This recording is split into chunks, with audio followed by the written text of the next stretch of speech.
Welcome to Real Estate Radio Live, an informative and engaging podcast discussing everything you need to know about the world of real estate. Your host, Joe Caccera, provides you with insight and guidance on how to buy, sell, finance, and invest in real estate. He also offers real estate tax management strategies, new construction advice, home improvement tips, and much, much more. And now, to guide you around the world of real estate, here's your host and Real Estate Radio Live team leader, Joe Caccera. Welcome in, Joe Caccera with Real Estate Radio Live. Thank you very much for those who are following us on Facebook. We appreciate that.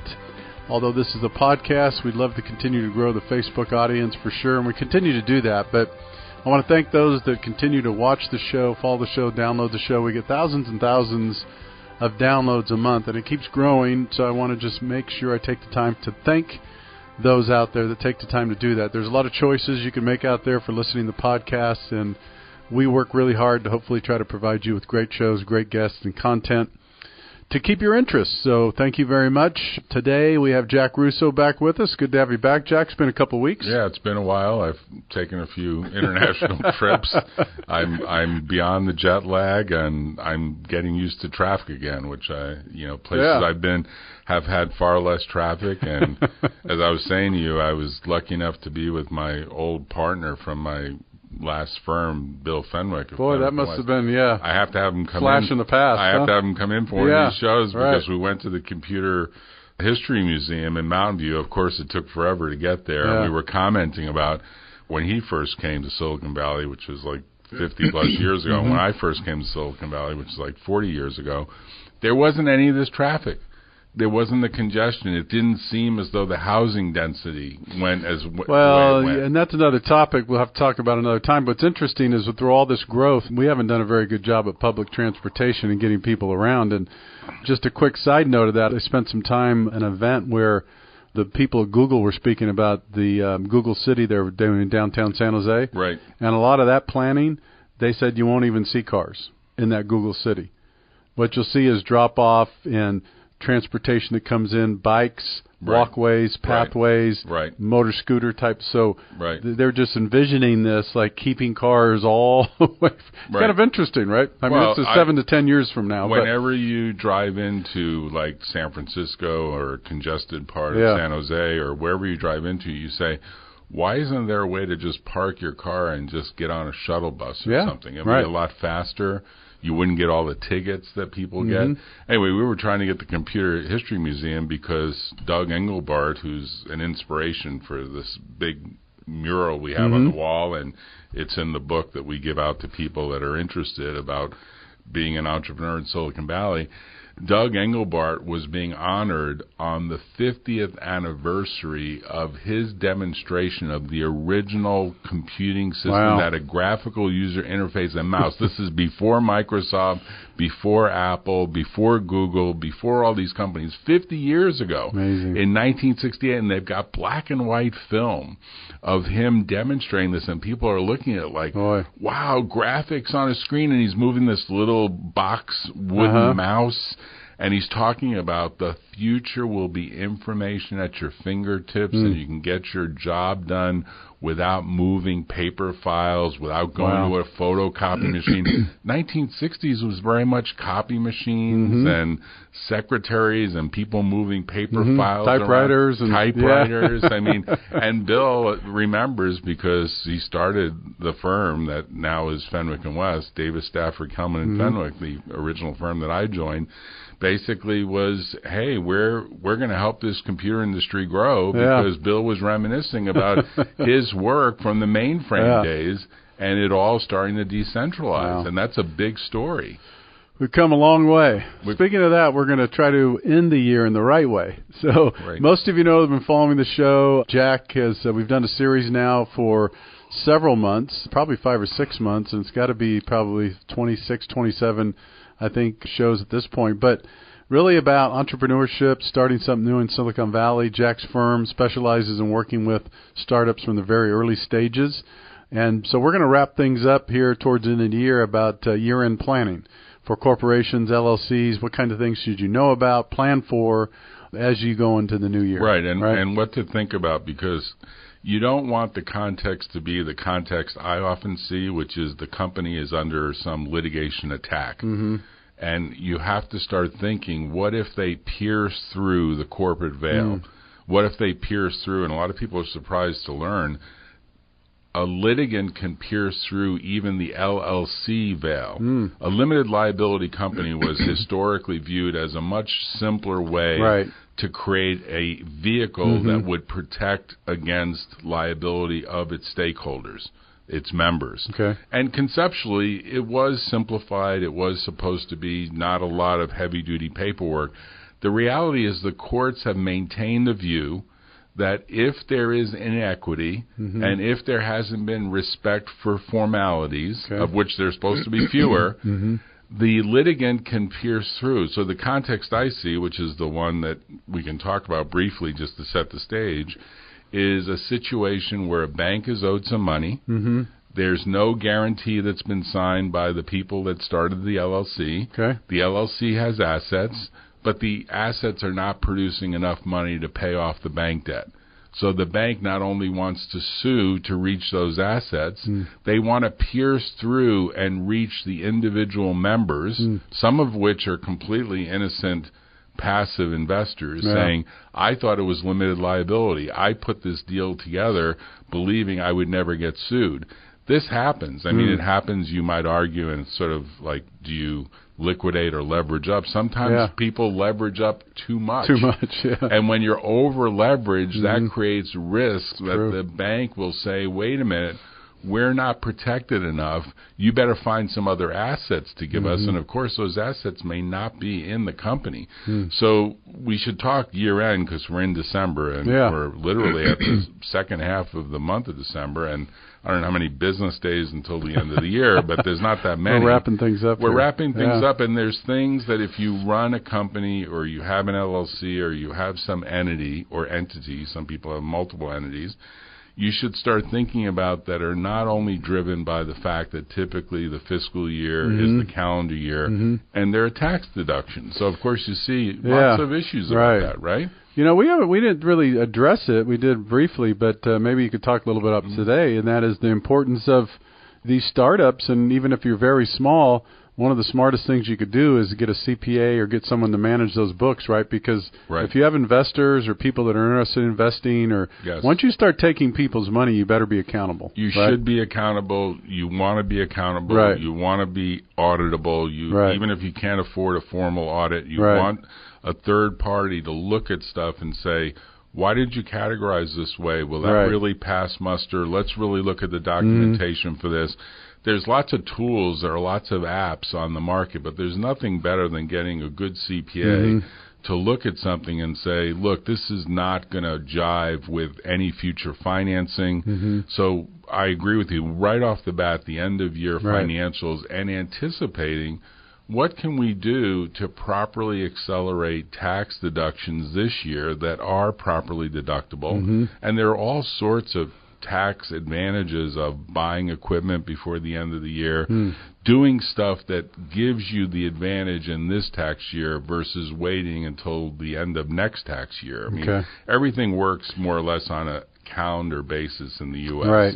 So looking at things, and I'm not the tax lawyer and I'm not the tax advisor, but in general, in the context of getting companies we represent ready for their next year, typically looking forward to a financing, we say, let's sit down with the company's accountant, or if the company doesn't have an accountant, we find someone for them, and we say, let's go through the books and see where you're at. Oftentimes, it's mostly losses. Look, startups are mostly losses. Yeah, they are. I mean, startups, you're paying a bunch of money. It's kind of a dip in the curve, hoping for the hockey stick that's going to turn up. A lot of ramp up. A lot of cost, a lot of stuff where you're building value, but it doesn't add up to cash flow yet. And this is where real estate people, I know you're not that kind of person, but there are real estate people like, why is this thing so negative? Isn't it like a building? Rents start coming in. You know, real estate people in particular are not used to having these hockey stick kinds of approaches. They think of it as put money in, get money out. It's like a bond. It's like a piece of real estate should have rents. Right? And your show, I'll drop a footnote. The one thing you didn't say in the last show that I listened to about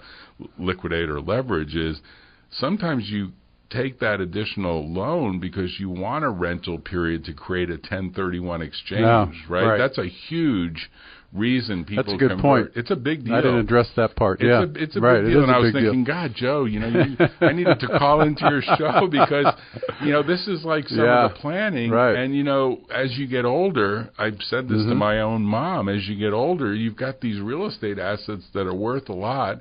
And the appreciation is going to essentially tax the heck out of you if you're just going to sell and liquidate and take that cash. Now, if you're moving it to a new residence, you get as a couple of $500,000 offset. But what if you have, in your case, $800,000 gain? So there's going to be some taxable gain there that the loan over the 2-year period that you rent under the safe harbor 1031 rules. But getting back to the corporation ideas, you start going down a list of things, which are, how do you properly get your accounting books in order? Then you start to look at things like, well, how do you get your shareholder and stakeholder records in order? Because you'd be amazed that there are some companies that they don't do it the traditional way. They don't actually keep a ledger. The traditional way is you have an actual spreadsheet with the name of the shareholder. In an LLC context, it's called a member, a stakeholder that has some number of shares, and you're listing it. Well, these days, everything is done so electronically that everyone just assumes that spreadsheet is being self-created. Well, that app I don't think has been created yet. Maybe it will be in the future. Maybe this augmented intelligence will automatically capture all the emails. I have clients, they do everything by email. Yeah. They literally don't even get signatures. They're like, oh, he emailed okay. Wow. And I'm like, well, there's no signature. Yeah, that's okay with him. Okay counts. That would never hold up, though, right? Doesn't hold up in real estate. Someone could jump on your computer and... It happens. People commit fraud. Right. I mean, there's all kinds of new authenticity issues that are raised by the fact that hacking is happening to computers and identity theft is happening. But people are operating at the speed of light, literally, and they'll just say, well, I've got that stored in email. I said to a client this afternoon, we need to see the document. He said, what document? The document that confirms the transaction happened. Oh, I did that by email. Well, can you find the email? He says, I think so. I've got to search for it. Then he said, I couldn't find the email. And I said, well, do you think it's archived somewhere? He says, I'm sure it's here. I just haven't had time to find it. Oh, boy. And, email systems are not perfect in terms of searching. No, they're not. I mean, I don't think you can count the way people like to count on email. No. I mean, I like to imagine that documents, as I said in the very first show, if you can use a DocuSign or an EchoSign or something that manages the actual e-signature document, if you're going to use electronic signatures. There are a lot of people that still like paper and like to print and like to scan it. But if you're going to use electronic signatures, create one for the company, archive it, and then at the end of the year, let's go through all the signed transactions and make sure we have the appropriate company resolutions that said, yes, we wanted to enter that long-term lease. There was no question we did enter it. Yes, we owe the rent. Yes, we have to make sure the books reflect the rent. These are all things that, in the context of an eventual investor, they're all going to be reviewed. Yeah, they are. All right, we're going to take a quick break. We're a little bit past our time, but we are going to take a 1-minute break. We're going to jump back in. This is Joe Kuchera with Real Estate Reddit Live. For those that are watching us on Facebook, stick with us. We'll be right back. For more information on today's program, visit RERadiolive.com. That's RERadiolive.com.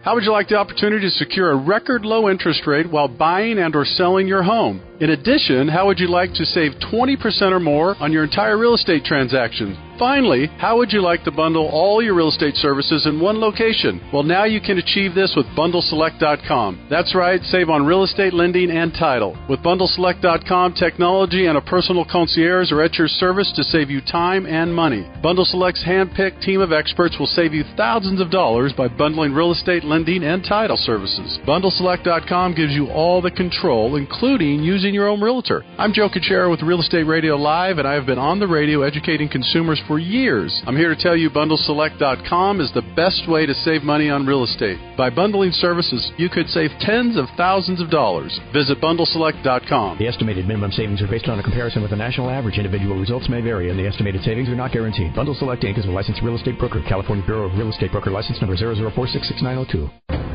Welcome back to Real Estate Radio Live. For more information on today's topic or guests, just visit RERadiolive.com. That's RERadiolive.com. Again, your host for today's edition of Real Estate Radio Live, Joe Kuchera. Welcome back in. Joe Kuchera with Real Estate Radio Live. We have Jack Russo in studio today. We're talking about year-end planning for corporations and LLC. We've been doing an ongoing series about starting something new in Silicon Valley. And just before we jump back in, Jack, remind everyone again about the firm, what you guys specialize in. All right. Jack Russo, managing partner at Computer Law Group. We're www.computerlaw.com in downtown Palo Alto, and also we have an office in San Francisco. 650-327-9800 is the phone number. J. Russo at Computer Law, or just Jack at computerlaw.com works. In general, our focus is helping the early founding and startup and operation and growth. I mean, we do everything from the folks in the garage, sometimes as Lee likes to say, before they've even gotten into the garage, like they're still they're in their bedroom, kitchen on the way to the garage. maybe on the way to the garage. Or like the call earlier this week is we have a client that looks like they're going to do $1 billion IPO. We're not going to do the IPO, but we help them get started. And they're planning for a 2019 IPO. And they said, hey, get ready for the big payday. That's great. This is like everyone's going to look. It's exciting. And you see that and you say, it's really the idea that Silicon Valley's got this amazing density of talent. And that talent comes together with a group in a team, and they take on the big challenges, and they produce in collective intelligence ways unbelievable outcomes that are disruptive to an unbelievable degree. The thing I sent you before I arrived was I got a notice from this company that's totally disrupting banking and securities trading, Robinhood. They're now offering 3%. I shouldn't be doing free advertising on the show, but they're offering 3% on a checking account. Really? Think about that. That's amazing. There's no service fees. So they're saying you put your checking. We want the checking to be right with your securities trading, your options trading. Of course, they also do cryptocurrency, which has been in the news for a while. It's going through, heck now, it's going through a tough period now, but it'll be back. And they're saying, we will pay you 3% on the deposits. And they say, we're like Amazon, we're going to lose money. We're taking investor money in, and we want market share. So like Amazon, we expect to totally disrupt. So imagine you're a board member at Citibank or at Chase or anywhere else. These guys completely just changed the game. I love it, though. Think about it. Who isn't going to turn around and say, I'll start a checking account. So they're going to do that just for a checking account? They're not requiring any other investments or assets? No. They just want to get it going and prove to you, right? They want to prove to you, and they're even saying, we'll give you an ATM card that works at unlimited ATMs, and we'll reimburse ATMs that charge you. I mean, how many times do you get tagged with fees at ATMs? Because you've got the Citibank card, but you're at an ATM machine that doesn't take Citibank. I mean, these Wall Street guys must be just shuddering in their boots saying Silicon Valley is now disrupting again the fintech model in a major way. And they're just one example. There's lots of others. And they're forcing the banks to get far more efficient. And you see banks starting to change, saying, well, we can't have as many branches. The branches have to be completely different. They're renovating them to make them much more friendly. But they're fundamentally putting a lot of automation into these things. It's kind of along with our subject today because it's banking and relationships. But, it's kind of funny. A lot of banks have for years, Jack, said, you want to work with us because it's relationship banking. Yes. How much does relationship play into this so much anymore, you wonder? If you've got a net worth of $10 million, you're going to have a good relationship with your bank. Trust me on that. And that's, by the way, where Robinhood and others will not play. In the area where if you're an advisor, as you are, to someone who's got 10 pieces of real estate, and they want to do cross-collateralization, and they want to mix and match, and they want to do a 1031 on this one, and they want to borrow money on that one, you really need someone who can look That's at the true. big picture, Right. and that probably is not, at least not this year, not next year, but maybe 2020. That's not an app yet. Mm-hmm. You can't just load all that data in and say, give me the magic Right. formula. Right. You need some human intelligence, Mm-hmm. perhaps with some good spreadsheets running in the background, I'm Mm-hmm. sure. But fundamentally, that is relationship banking. Yeah. But that's not for most people. That's true. Most people are true. like, what is the latest data? They live paycheck to Mm-hmm. paycheck. Even here in Silicon Valley, Yep. if they get hit with a $5,000 fine or a lawsuit or something, Mm-hmm. they may be in trouble. They Yeah. may be in big trouble. And that's a lot of what goes on in the United Right. States. There's a lot of people that can't afford to retire even when they get to 75, 80 years old. It's a surprising Very situation. true. Very true. So before we wrap it up in the next couple of minutes, what are some of the things that people should be thinking about? We've talked about year-end. Right. Make sure you really have your tax. I mean, my guess is you're meeting with your CPA, financial advisors, CEO. Right. It depends on what category your company Right. is, Jack. Right. But you're doing a lot of this planning before the end of the year, right? Because That's there's some right. decisions that need to be made. Yes, and if you're doing quarterly board meetings, a lot of this stuff will get queued up. If sometimes companies do even monthly meetings, sometimes this doesn't get done as often. A lot of these startups don't do meetings at all until one meeting, like today, one meeting, sort of the end of year meeting, and then of course we discover in the middle of it that shareholder notice hadn't been given to everyone by the guy who is responsible inside the company, so we have to reschedule the meeting. Boy. But the point is that that one meeting, a lot of business all gets done. Ideally, the CPA has looked at the financials and has given some update to what should happen. Ideally, there's been a little bit of tax planning. Ideally, the corporate formalities of let's make sure we have a resolution that says the shareholders agree that these officers will continue as the officers. If it's an LLC, let's have a resolution that says, here's the year-end financials, here's who's going to be the manager or co-managers of the company, here's what our plan is, very simply stated, because you're trying to show separateness of what really is a corporate fiction. Right. This entity is a corporate fiction, but it has to look like it has its own life and it has its own set of books. They can all be electronic, but let's make sure they actually have signatures and are complete and actually represent the decisions that have been made by management, approved by the board or approved by the various people that are entitled to approve, because down the road that's going to become something that a new investor looks at. So if you're lucky enough to go public, sometimes it's 5-10 years worth of data that gets poured over, and people say, hey, there's a gap here. We got to fill this gap. There's a mistake. Often they can be filled. Sometimes people look back and say, God, we don't even remember. We don't even have a forwarding address. There's one shareholder in particular. It turns out that he's moved. He's not even in California anymore. People are like, we don't even know where he lives. How do we give notice to him? You got to hire an investigator to find him. You got to literally hire someone to go around and try to figure out where did he land. And, of course, he has since gotten a divorce. I mean, there's all sorts of, does the wife have an interest in this? There's all sorts of stuff that plays out. Well, I think as we wrap it up today, one of the things we talked about early, but, I mean, all this stuff is very important. But the other thing to keep in mind is as you grow and you get other people interested, whether it's board members, investors, talent, all these people are going to want to see how you handle your books, right?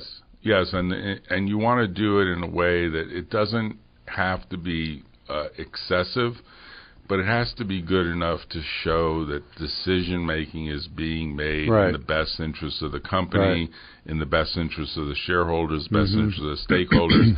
Because at the end of the day, if there is a piercing, which is kind of like putting a stake through the heart of the entity and killing it, and saying I can reach those behind it, the court will ultimately want to see that paperwork. To see that this is actually being run as a company and not simply as another wallet inside the pocket. I mean, look at that guy from Nissan that was just charged with tax fraud.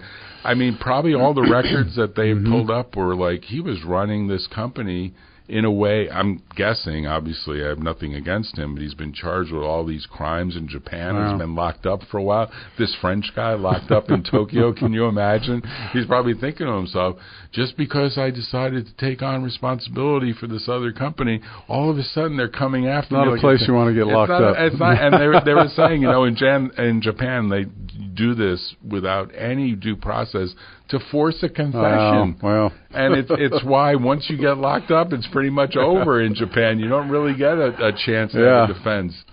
All right, with that, we're going to wrap it up. Just don't get locked up. That's the key here today. Don't get locked up. Take care of your books. Take care of your end-of-the-year corporation, LLC stuff. And have a happy holiday. Yeah, and one more time, if someone wants to reach you, Jack, if they want some support or help. Jack Russo. So it's Jack at computerlaw.com, and it's 650-327-9800. The main office is in downtown Palo Alto. We have offices in downtown San Francisco. Most of our clients are in the South Bay, but we're growing actually a number of interesting clients in San Francisco. The new millennial groups want to be in San Francisco. They don't care about the traffic. What's the value of computerlaw.com, by the way? Well, I think you might be able to sell that and retire. It's pretty funny because I remember just a footnote to the story, the guy that owns sex.com. Oh, my God. And then it was stolen from him. Oh. And it's a great story. He wrote a book about it. And I said to him, what's the idea for the website? He says, who needs a website? I got the domain name, sex.com. That's who cares? And it was during a period of time when domain names really, and that name in particular. And number 2 was computerlaw.com. All right, thanks again for checking in today. We will be back with you next week. Take care. You've been listening to Real Estate Radio Live. For more information on today's program, visit RERadiolive.com. That's RERadiolive.com.